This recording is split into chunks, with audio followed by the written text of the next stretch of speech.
আমরা আজকে যে আলোচনাটা করব বোধসার থেকে কিছু কথা পড়ব, আলোচনা করব। যারা নিয়মিতভাবে এই আলোচনা শোনেন তারা মনে থাকতে পারে, একটু আলোচনা করেছিলাম যে অজ্ঞানের ভূমিকা কিছু বলেছিলাম। এবার জ্ঞানের ভূমিকা মানে যখন অনুভূতি জগতে প্রবেশ করে, অনুভূতি জগতে প্রবেশ করলে পর তখন ঠিক কি হয়, কেমন হয়, এই কথাগুলি খুব সুন্দর। তো এটা জেনে রাখা ভালো। যাদের খুব প্রচন্ড আগ্রহ তাদের কাছে তাদের কিন্তু এই জিনিসটা ধরা পড়বে। কিরকম? আর একটা সুবিধা হয়েছে, আমি যখন এই কথাগুলি বলি ইউটিউবে আবার দিয়ে দিই, তাহলে পরে আবার শুনতেও পারবেন। আমার ইউটিউবের লিঙ্কেও থাকে এটা। তো আলোচনাটা এরকম যে জ্ঞানের ভূমিকা, জ্ঞান ও ভূমিকা। কিরকম? বলছে জিজ্ঞাসা বিচারাখ্যা ততস্তু তনু মানসা সত্তাपत्तिर संशक्ति पदार्थ भावनी तथा सप्तमी तुर्यमितुक्ता तुर्यातीतम अतः परम। বলছে সাতটা, সেভেন, সাতটে অবস্থা কি। প্রথম, এক নম্বর বলছে জিজ্ঞাসা। আমরা যেমন বলতো না শুভেচ্ছা, শুভেচ্ছা যেমন শুভ ইচ্ছে হলো যে জানবো। যেমন দেখবেন ব্রহ্মসূত্র খুললে পরে প্রথমেই দেখা যায় যে ব্রহ্মসূত্রের প্রথমে দেওয়া আছে, কি দেওয়া আছে বলছে অথাত ব্রহ্ম জিজ্ঞাসা। প্রথমেই ব্রহ্ম কি এই জিজ্ঞাসা, অথাত এখন ব্রহ্ম কি জিজ্ঞাসা। শুভ ইচ্ছা হলো, জানবার ইচ্ছা হলো যে ব্যাপারটা কি, আমি জানতে চাইছি, এই জিজ্ঞাসা। তারপর বলছে কি দুই নম্বর, দ্বিতীয় অবস্থা কি, দ্বিতীয় অবস্থা, দ্বিতীয় ভূমিকা হচ্ছে বিচার। এই ভাবছে, বিচার মন ভাবনা চিন্তা করছে, এই বিষয়টা নিয়ে নাড়াচাড়া করছে, এই রহস্যটা কি বুঝতে চেষ্টা করছে। এই বিচার বিচার মনটা এটা নিয়ে, মাছ যেমন জলের মধ্যে খেলে, এটা নিয়ে এই বিষয়টাকে নিয়েই সে ভাবনা চিন্তা করে চলেছে। তৃতীয় বলছে তনু মানসা, মন তখন আরো গভীরে গেছে। হ্যাঁ, একদম কেমন বলছে এক হয়ে যায়, যেন ওই মনোবৃত্তির সঙ্গে যে যে বৃত্তি নিয়ে নেমেছিল, এই ঈশ্বর কি জানবো, ব্রহ্ম কি জানবো, সেই মনোবৃত্তির সঙ্গে সে যেন এক হয়ে গেছে।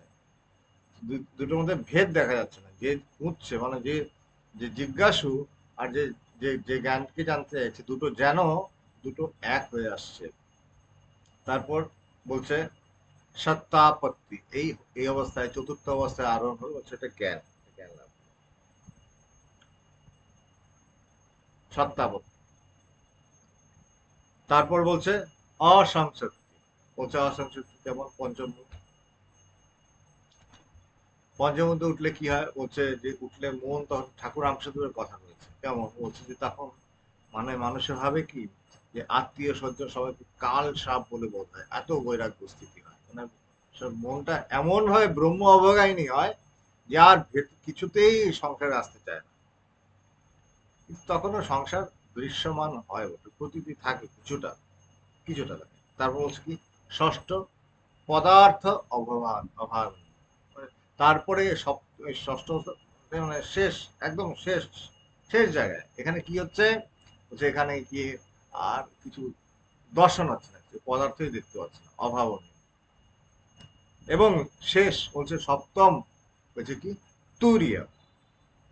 তুরিয়া মানে, তুরিয়া মানে সপ্তম ভূমিকা হচ্ছে, যেখানে আর সব মিলেমিশে একাকার। এই সাতটা জ্ঞান ভূমিকা। এরপর বলছে তুরিয়াতীত অবস্থা। তো এখন যোগ বাসিষ্ঠ রামায়ণে একটা প্রকরণ আছে উৎপত্তি, সেখানে কি বলছেন বৈষ্ণদেব, সেই অনুযায়ী এখানে একটু জিনিসটাকে এই জিনিসটাকে আর একটু ছোট্ট করে ইলাবোরেট করেছে, আলোচনা করেছে। কিরকম? এখানে বলছে, পড়ছি এবং একটু একটু করে আলোচনা করব, ভাবতে হবে জিনিসটাকে। আচ্ছা, আমি কেন মূঢ় হইয়া থাকি, না না আমি কেন অজ্ঞান, আমি কেন জানতে পারছি না, আমি কেন মূঢ় হয়ে থাকি। আমি শাস্ত্রের ও সজ্জনের সাহায্যে বিচার করব, বৈরাগ্যপূর্বক এই যে ইচ্ছে হলো, এই অবস্থার নাম জিজ্ঞাসা। এটা রেয়ার, বলছে মনুষ্য জন্ম হলেই যে আমি সেই চরম অবস্থা লাভ করবো, না, হয় না, কিন্তু মানুষ পায় না সেই চরম অবস্থা। বলছে এখানে শাস্ত্রের সাহায্যে সৎজন, যিনি সৎ মানে যিনি সেই সৎকে জেনেছেন, সেই তাদের সাহায্যে আমি বিচার করাটা শুরু করছি, খুঁজতে শুরু করেছি, জানার চেষ্টা করছি। তো এই হলো, যখন খুঁজতে শুরু করেছি, জানার জন্য চেষ্টা করছি, এই অবস্থার নাম জিজ্ঞাসা। তারপর বলছে যে অবস্থায় শাস্ত্র ও সজ্জনের সাহায্যে বৈরাগ্য অভ্যাস পূর্বক সৎ বস্তুর বিচারে প্রবৃত্তি জন্মে, তার নাম বিচার। এটা বুঝতে হবে, খুব কঠিন কথা কিন্তু। বৈরাগ্য অবলম্বন মানে আমাদের তো বিষয়ের প্রতি নিবৃত্তি হয় না। সাধারণ মানুষের হচ্ছে বিষয়ের প্রতি নিবৃত্তি হয় না, তাই আত্মবস্তুর প্রতি, ঈশ্বর প্রতি প্রবৃত্তি কেমন করে জন্মাবে? এখানে বলছে, এইখানে তার হচ্ছে বৈরাগ্যের ব্যাপার আছে। বৈরাগ্য তার ভালো লাগছে না। এটা হয় কদাচিৎ কোনো মনুষ্যের মধ্যে, হৃদয়ের মধ্যে পূর্ব স্বীকৃতি বশত হয়তোবা হৃদয়ের মধ্যে এই ভাবনাটা ভালো লাগছে না, সংসারে কিছু ভালো লাগে না, এটা হয়। এটা কিন্তু খুব সৌভাগ্য, স্বীকৃতিবশত হয়। তখন তাদের মধ্যে এই শাস্ত্র এবং সজ্জনের মধ্যে এই বিচারটা আসে, ভাবনাটা আসে, কি ব্যাপারটা, জিজ্ঞাসাটা এসেছে, মনে খিদেটা পাচ্ছে না, রহস্যটা আমাকে ভেদ করতে হবে। এবং এই যে শাস্ত্র, শাস্ত্র মানে শাস্ত্র মানে এই যে গুরুর উপদেশ কিংবা আমাদের শাস্ত্র গ্রন্থ যে রয়েছে, এবং সৎজন, সাধু সঙ্গ থেকে যে সত্যটার বিশেষ জানতে পারছি, যে সৎ মানে যিনি তাকে জেনেছেন, সেই ধরনের পুরুষের থেকে, সেই আধিকারিক পুরুষের থেকে, সেই ধরনের পুরুষের সঙ্গ যাওয়ার পরে আমার মনের মধ্যে যে একটা জিজ্ঞাসার এই প্রশ্নটা নিয়ে ভাবনা চিন্তা করা শুরু হলো।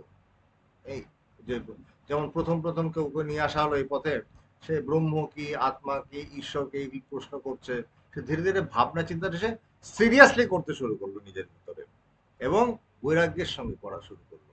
এই হলো দ্বিতীয় ভূমিকা, বলছে বিচার করছে, বিচারণা। তারপর বলছে যে অবস্থায় জিজ্ঞাসা ও বিচার বশত নিরিধ্যাসনের অভ্যাস দ্বারা রূপ, রস আদি ইন্দ্রিয় ভোগ্য বিষয়ে অনাসক্তি জন্মে, সেই অবস্থার নাম তনু মানসা। এই যে জিজ্ঞাসা এলো, প্রশ্ন, তার বিচার করছে, এই করতে করতে তারপর বলছে কি, নিদিধ্যাসনের অভ্যাস দ্বারা এই যে ইন্দ্রিয় ভোগ অনাসক্তি এসে গেছে। নিদিধ্যাসন কি, নির্ধাসন জিনিসটা কি, খুব কঠিন কথা, এগুলো জানতে হবে। বলছে আমরা ধ্যান শব্দটা শুনেছি, এবং কথায় বলে যে আমরা ব্যবহার করে থাকি ধ্যান, ধারণা, এইগুলি শব্দ আমরা প্রয়োগ করি। তো ধারণাটা কি, ধ্যানটা কি? বলছে আমি মনে করা যাক যে আমার সামনে আমার ইষ্টদেব রয়েছেন, আমার ভগবান রয়েছেন, তার একটা প্রতিকৃতি আমি আমার হৃদয়ে কল্পনা করতে শুরু করলাম, ভাবতে শুরু করলাম। কিরকম ভাবে? চোখ মুজে, চোখ মুজে হৃদয়ের মধ্যে আমি তাকে দেখতে চেষ্টা করা শুরু করলাম। এই যখন শুরু করলাম, এই প্রচেষ্টা চলছে কিরকম, এখানে আমি হচ্ছি ধ্যাতা, যিনি ধ্যান করছেন। এখানে তুমি ধ্যান করার চেষ্টা করে, তুমি হচ্ছ ধ্যাতা, এবং হৃদয়ে যে বস্তুটা তুমি নিয়েছো, যাকে তুমি ধ্যান করার চেষ্টা করছো, সে হচ্ছে ধেয় বস্তু। এই ধেয় বস্তু হচ্ছে ভগবানের প্রতীক, ভগবানকে ভাবছো, ভগবানকে নিয়ে তুমি ভাবনার চেষ্টা করছো। তারপর বলছে এই ভাবনা করার যখন চেষ্টা করছো, তখন কিন্তু যেই তুমি প্রথম মনের দিকে তাকানোর চেষ্টা করবে, এমনি দেখবে মনের মধ্যে কত শত চিন্তা, কিছুতেই মনটা সেখানে গিয়ে বসছে না, ভিতরে ঢুকছে না। তারপরে আস্তে আস্তে মনটাকে যখন সেখানে বসাতে পারবে, দেখবে অল্প সময় বসালে পরে মনটা খালি ছিটকে বেরিয়ে আসে। এই ছিটকে বেরিয়ে আসে, তখন এটা কি বলে, এটা বলছে যে ছোট্ট অল্প সময়ের জন্য যেন ধ্যানের মতো একটা হলো, কিন্তু ঠিক ধ্যান বলা যায় না। কারণ এখানে বাইরের সামান্য রকম উপদ্রব এলে পরেই চিত্ত বিক্ষিপ্ত হয়ে উঠলো, ধারণা বিশেষ। এই ধারণাটাই যখন আরো গাঢ় হয় তখন সে বাইরের ছোটখাটো ডিস্টারবেন্সে সে খুব একটা তার ধ্যান প্রবৃত্তি ভাঙে না, সে নিজের ভেতরেই সেটার দিকে তাকিয়ে থাকে। এলো ধ্যান। এই ধ্যানে গিয়ে উপনীত হয়। এই ধ্যানেরই গাঢ় অবস্থায় যখন গিয়ে পৌঁছায়, আরো গাঢ় অবস্থায় যখন ধ্যানের গাঢ় অবস্থায় কি মনে করা যাক আমি শুনলাম বেদান্ত, এই যে শুনছি শুনতে শুনতে বেদান্তটা কি গুরুমুখে শুনবার পরে এই ভাবনা চিন্তাটা করছি। কিরকম ভাবে ভাবনা চিন্তা? আকাশ কুসুম কল্পনা না, কিন্তু কপল কল্পনা করছি না, কিন্তু নিজের খেয়াল খুশি মতো কিছু কল্পনা করলাম, কিছু দেখে নিলাম, কিছু দর্শন হলো না, তা যেমন গুরু অথবা শাস্ত্র বলেছেন ঠিক সেই তদ অনুকূল ভাবনা রেখেই ভাবছি, এবং সেটাকে নিয়েই ভাবছি। এর প্রতিকূল কিছু ভাবছি না, বিরুদ্ধ কিছু ভাবছি না। সাধারণত কথাগুলি বিরুদ্ধ বাচক হয় যখনই আমরা মুখ খুলি। সাধারণত গুরু এটা কি হয়? বিরুদ্ধ চিন্তা না, সংশয় চিন্তা না, স্থির হয় অনুকূল চিন্তাই সে করে চলেছে, ওই চিন্তাই করে চলেছে। করতে করতে ধীরে ধীরে মনের মধ্যে একটা অদ্ভুত, এই যেমন ধ্যানের একটা বৃত্তি কথা বললাম, ঠিক সেভাবে মনের মধ্যে একটা স্থির বৃত্তি, এক বৃত্তি জন্মায়, যে বৃত্তির বিষয় হচ্ছে ব্রহ্ম কিংবা আত্মা, সে নিরাকার বস্তু। সেটাকে যখন বিষয় করে মনে করা যাক আমি একটা ঘরে ঢুকেছি, একটা ঘর রয়েছে, পাশাপাশি অনেকগুলো ঘর রয়েছে, তার মধ্যে প্রথম একটা ঘরে ঢুকেছি। সেই ঘরটায় কেবল লাল রঙের আলো রয়েছে, এমন লাল রঙের, গাঢ় লাল রঙের আলো যে আমার সবকিছু তখন লাল লাল দেখাচ্ছে। আমি একটা ঘরে ঢুকে গেলাম, যে ঘরে কেবল নীল রঙের আলো রয়েছে, তখন কি তৎক্ষণাৎ সেই লাল লাল ব্যাপারটা কিন্তু বদলে গিয়ে নীল হয়ে গেল, পুরোটা নীল রঙের আলো হয়ে গেল। আমি তখন সবকিছু নীল দেখছি। তো এইভাবে আমাদের কিন্তু যেরকম আলো, সেরকম ভাবে আমাদের যেন প্রতিকৃতি, আমাদের মানে অ্যাপিয়ারেন্সটা যেন পাল্টে যাচ্ছে। মন যখন কোন একটা জিনিসকে বিষয় করছে, সেই রকম আকার কিন্তু মন তৎক্ষণাৎ নিয়ে নেয়। তোমার সামনে ভয়ের বিষয় এলো, এখন তোমার মন স্থির শান্ত, যেই ভয়ের মনটা ভীত হয়ে উঠলো ঝপ করে।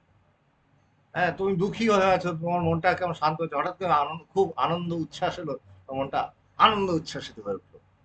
দুঃখ এলো, মনটা দুঃখী হয়ে এলো। এই যে মনের ভাবের পরিবর্তন হচ্ছে, যে জিনিসগুলিকে একদম এনগালফ করে নিচ্ছে, অভিভূত করে নিচ্ছে, ঠিক সেভাবে ব্রহ্ম বিষয়ে এমন ভাবে সে চিন্তা করতে শুরু করলো যে ব্রহ্ম চিন্তনের ফলে এই যে মন সেই ব্রহ্মের আকারেই আকারিত হয়ে উঠলো, তার রঙেই রঙিন হয়ে উঠলো।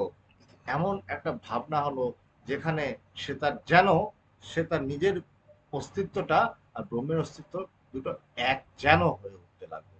এ বলছে এটা হলে কি হয়, আমাদের শাস্ত্রে বলছে কি বলছে, তৈলবৎ ব্রহ্মচিন্তন হয়। তৈল ধারাবৎ ব্রহ্মচিন্তন হচ্ছে। মানে কিরকম? এখন তুমি ব্রহ্মকে নিয়ে ভাবনা চিন্তা করছো, এখন কি ভাবনা চিন্তাগুলি একটু একটু হচ্ছে, মাঝে মাঝে গ্যাপ হচ্ছে, অল্প একটু হয়, মাঝে মাঝে ব্রেক হয়। হ্যাঁ, খিদে পেলো, এই হলো ওই হলো, চলছে না এমন সিরিয়াস যে যা কিছুই হচ্ছে ব্রেক হচ্ছে না, ভিতরে কোন রকম চিন্তার বিক্ষেপ আসছে না, কোন রকম বিক্ষেপ আসছে না, স্থির। ওই চিন্তার উপর মনটা স্থির হয়ে আছে, সেই হচ্ছে গভীর অবস্থায়, যে তৈল ধারাবৎ যখন ব্রহ্মচিন্তন হচ্ছে, সে নিদিধ্যাসনের কথা বলছে। যখন এখানে এই যে নিরন্তর এই ব্রহ্ম বিষয়ে জিজ্ঞাসা, নিরন্তর ব্রহ্ম নিয়ে চিন্তন করতে করতে, বিচার করতে করতে ধীরে ধীরে এই তৈল ধারাবৎ ব্রহ্ম চিন্তনের একটা ভাবনা চিন্তা আসতে থাকে, সেটাই বলছে নিদিধ্যাসন। এই নিদিধ্যাসনের অভ্যাস দিয়ে কি হয় বলছে, রূপ রস আদি ইন্দ্রিয় ভোগ্য বিষয়ে অনাসক্তি জন্মে। তখন আর জগতের প্রতি কোনো আসক্তি থাকে না। রূপ রস মানে সবকিছু রূপ, মানে চোখ দিয়ে দেখছি, রূপ দেখছি, আঘ্রাণ দিয়ে আস্বাদন করছি, যে এটা কিছু তখন থাকে না।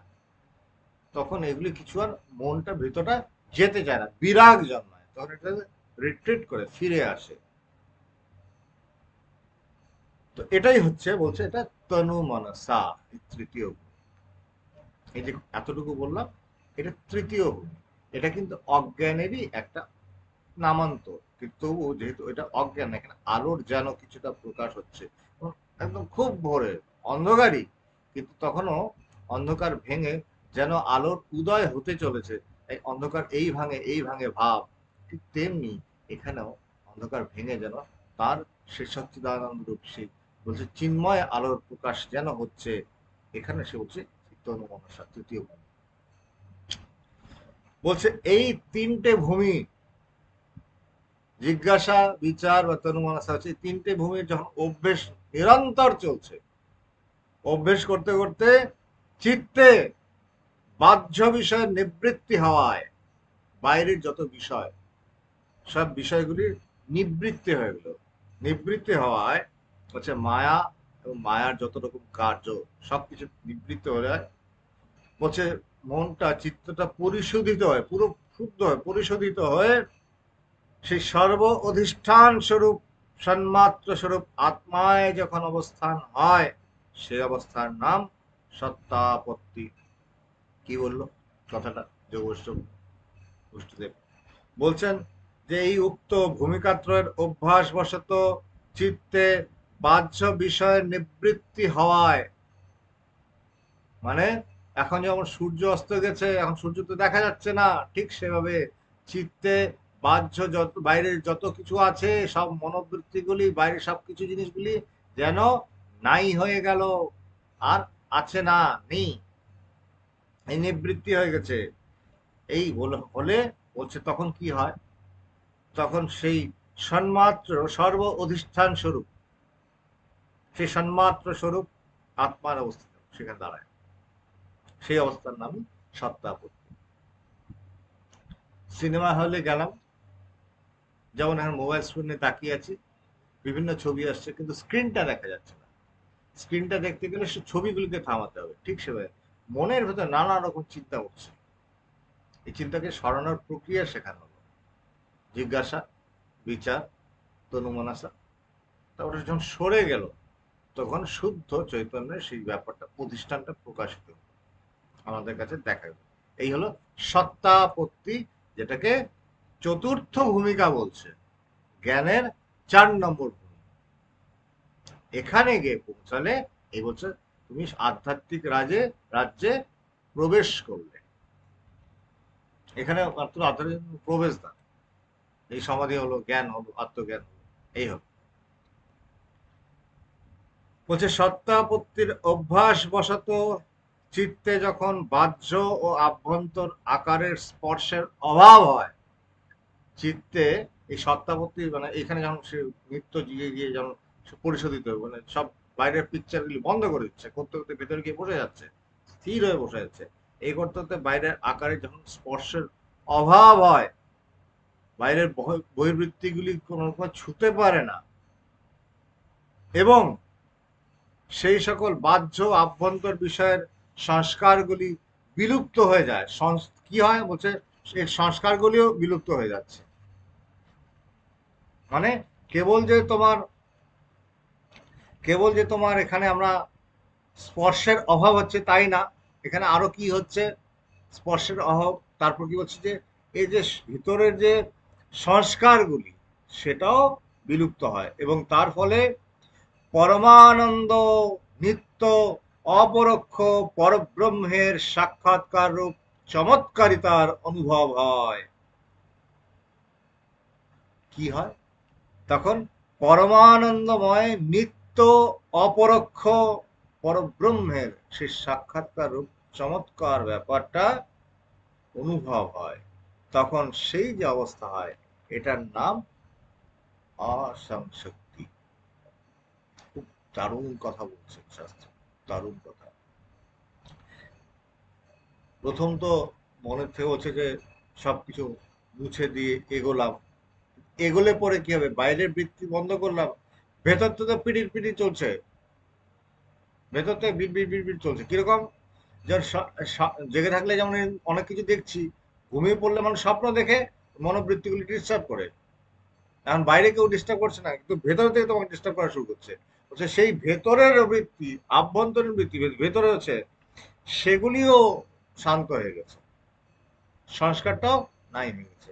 একটা কথা মনে রাখবেন, কথামৃতের প্রসঙ্গে বলছিলাম, কথামৃতের কথা উঠেছিল তাই বলছিলাম, ঠাকুর বলছেন একটা জায়গায় যে হচ্ছে বিকারের রোগী বৈদ্য এলে কি করে, বৈদ্য এলে জল এবং তেঁতুল দুটোই শরীর রাখে। খুব সুন্দর বলেছেন। জল হচ্ছে বিষয়, বাইরের ব্যাপারটা। তেঁতুল হচ্ছে আভ্যন্তরীণ ব্যাপার। কেন? জল তো তুমি বাইরে থেকে সরিয়ে দিতে পারো, তোমার ভবরোগের বিকার হয়েছে, সরিয়ে দিলে, বিষয় থেকে নিজেকে সরিয়ে রাখলে। কিন্তু আভ্যন্তরীণ মনোবৃত্তিগুলি কি করে সরাবে? বলছে সেই আভ্যন্তরীণ মনোবৃত্তিকে লক্ষ্য করেই এখানে তেঁতুলের কথা বলা হয়েছে। যেমন যে মাত্র তুমি তেঁতুলের স্বাদের কথা ভাববে মনে মনে, অমনি কিন্তু তোমার জিহ্বায় জল আসবে, মানে ভিজে যাবে। ঠিক সেভাবে বলছি যে এই তাই আভ্যন্তরীণ মনোবৃত্তি কিন্তু খুব বড় কঠিন। এখানে ধ্যান ধারণা সাধনা করতে করতে হচ্ছে কি হচ্ছে, ধীরে ধীরে এই সব আভ্যন্তরীণ বিষয়গুলিও সরে আসছে, স্পর্শের অভাব হচ্ছে, অভাব হয়। সংস্কারটুকু, সামান্য ছোট ছোট সংস্কার, সেটাও নাই হয়ে যাচ্ছে। এবং সেই জন্য এগুলো সব নাই হয়ে যাওয়ার পরে তারপরে যে স্থির হয় পরমানন্দ রূপ। কেমন আনন্দ হয়? এই ছোটখাটো আনন্দ না, পরম আনন্দ। সে আনন্দ খণ্ডিত হয় না, শেষ হয় না। যে পরম আনন্দ রূপ, নিত্য, অপরোক্ষ। কেমন? এই এটা কিন্তু ভেঙে যাবে না, সে অনিত্য নয়, নিত্য, স্থির, সে অপরোক্ষ।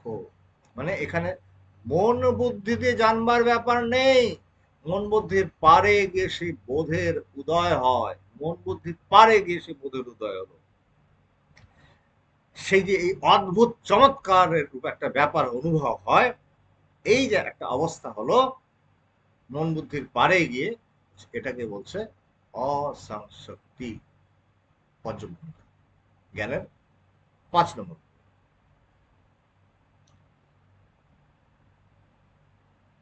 এই পূর্ব এই যে বলছে, এরপর বলছেন বৈষ্ণবদেব বলছে এই যে 5টি ভূমির কথা বলা হলো, এটার অভ্যেস করা যায়, এটা একটা সাধনার প্রক্রিয়া বিশেষ।